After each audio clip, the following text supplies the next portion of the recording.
తెలంగాణలో ప్రజాప్రభుత్వం ఉత్తమ పనితీరును కనబరుస్తుందని, ఇలాగే కొనసాగాలని ఆకాంక్షిస్తున్నానని లోక్సభలో ప్రతిపక్ష నేత రాహుల్ గాంధీ అన్నారు. ఇందిరమ్మ రాజ్యంలో రాహుల్ గాంధీ మార్గదర్శకత్వంలో మరింత ముందుకు వెళతామని పేర్కొంటూ మంత్రి పొన్నం ప్రభాకర్ ఏఐసీసీ అగ్రనేతకు లేఖ రాశారు. తెలంగాణలో రాహుల్ గాంధీ నాయకత్వంలో కాంగ్రెస్ ప్రభుత్వం ఏడాది పాలన పూర్తి చేసుకుందని, ప్రజలకు ఇచ్చిన హామీలను అమలు చేసే దిశగా ప్రజాప్రభుత్వం ముందుకు సాగుతుందని రాహుల్ గాంధీకి రాసిన లేఖలో తెలిపారు.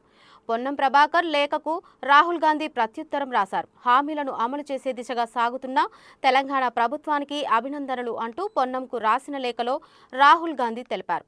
రవాణా, వెనుకబడిన తరగతుల సంక్షేమ శాఖ చేపట్టిన కార్యక్రమాలను అభినందించారు.